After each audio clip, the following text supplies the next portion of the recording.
Consider a parallel plate capacity with the plates 20 centimetre bye 20 centimetre. अच्छा, एक plate 20 by 20 की area आ जाएगा and separate by 2 millimetre. Okay, the dielectric constant of the material between the plates is 5। The plates are connected to a voltage source of 500 volt. The energy density of the field between the plates will be close to. सुनो भाई, ये वाला जो question है formula based है। कैसे, मैं आपको बताता हूँ। देखो, एक प्लेट ये रख दी, एक प्लेट ये रख दी इसने। ये जो प्लेट है 20 सेंटीमीटर बाई 20 सेंटीमीटर की है। मतलब ये जो प्लेट है, ये वाली जो प्लेट है, इसकी एक साइड कितनी है 20 सेंटीमीटर और दूसरी साइड भी कितनी है 20 सेंटीमीटर है। तो इसका एरिया कितना हो जाएगा यहाँ पे? एरिया वन कैसे हो जाएगा यार? 20 सेंटीमीटर मल्टीप्लाई बाय 20 सेंटीमीटर, यानी कितना है यहाँ पर? ये 20 बाई 100 इंटू में 20 बाई 100 कितना आएगा यहाँ पर? ये 1/25 आएगा मीटर स्क्वायर। एरिया तो 1/25 मीटर स्क्वायर आ गया। एरिया तो आ गया आपके पास। और गैप कितना आएगा इनके बीच का? हाँ जी, गैप आएगा इसके अंदर 2 मिलीमीटर। 2 × 10⁻³ मीटर, ये आएगा गैप तो, ठीक है ना। डाइलेक्ट्रिक कांस्टेंट स्लैब कितने की गुजार रखी है इसमें?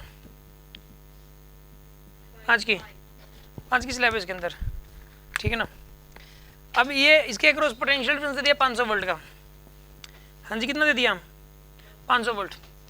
आप ऐसा करो, हाफ CV² से एनर्जी शॉर्ट आ जाएगी, फिर डिवाइड पे वॉल्यूम कर देना। एक काम करो, हाफ ε0T² लगा दो एनर्जी। एक बार बताओ आप, फॉर्मूला क्या होता है इसका? Half ε0 without slab. Without slab energy store इतनी हो जाएगी हाफ ε0T²।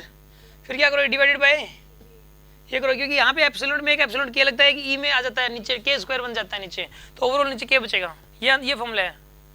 तो अब एक काम करो, ई के पता है, एप्सिलॉन पता है, ई पता, ये पता होना चाहिए। ई का फॉर्मूला क्या होता है without slab? Q by A epsilon. तो आप एक काम करो, Q की वैल्यू तो यहाँ पे पता ही नहीं आ जाएगी। V = E × L होता है। V = E × L। V की वैल्यू कितनी यहाँ पे? 500। E की वैल्यू आ जाएगी यहाँ से। L कितना है? L तो दे तो रखा होगा ना गैप, ये रहा 2 × 10⁻³ तो E की वैल्यू आएगी यहाँ से कितने आएगी? 500 डिवाइडेड बाय 2 × 10⁻³ कितना आएगा यहाँ पर? ये 5 × 10⁵ डिवाइड बाय 2, 5 × 10⁵ डिवाइडेड बाय 2। ये आपके पास इलेक्ट्रिक फील्ड आ गया इसके अंदर। अब एक काम करो, आप इलेक्ट्रिक फील्ड का स्क्वायर करो। आप क्या आएगा आंसर? हाफ ε0, इसका स्क्वायर कर दो आप। 5/2 × 10⁵ का स्क्वायर अपॉन में के की वैल्यू 5 आएगी यहाँ पे। सोल्व कर लो यार, आंसर आ जाएगा। समझ आ रही है ना बात आपको? सोल्व करके आंसर आएगा ही आएगा, इसी से आएगा वो, ठीक है ना। अच्छा, एक चीज़ सुनो, इसमें क्या सीखने को मिला? देखो, इसमें ये पूछा था कि एनर्जी डेंसिटी पूछी थी। हमें एनर्जी डेंसिटी का फॉर्मूला पता होना चाहिए, बस हाफ ε0T²। एक हमें इस बात का पता होना चाहिए कि अगर उसके अंदर एक स्लैब डाल दी जाए, क्या डाल दी जाए उसके अंदर? एक स्लैब, तो जो एनर्जी स्टोर हो जाएगी वो हो जाएगी हाफ ε0T² डिवाइडेड बाय में के हो जाएगी।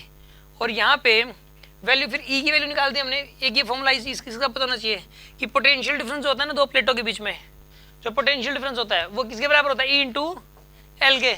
ये V और L में रिलेशन है, V और E में रिलेशन है। एक V E में रिलेशन है, मैं पूछ सकता हूँ E और V में रिलेशन बताओ, तो आपको बताना पड़ेगा V = E × L होता है। V = क्या होता है? E × L। और एक मैं बोलूँगा कैलकुलस वाला रिलेशन बताओ, तो कैलकुलस वाला मतलब डिफरेंशिएशन इंटीग्रेशन वाला। डिफरेंशिएशन और इंटीग्रेशन को मिला के कैलकुलस बोलते हैं। तो आप बोलते हैं ना सर, एक तो होता है V = -EdR इंटीग्रल, और एक होता है E = -dV/dr। एक ये रिलेशन होता है कैलकुलस वाला, और ये जनरल, ये E और V के बीच का जनरल रिलेशन है। आगे ना समझ में आपको?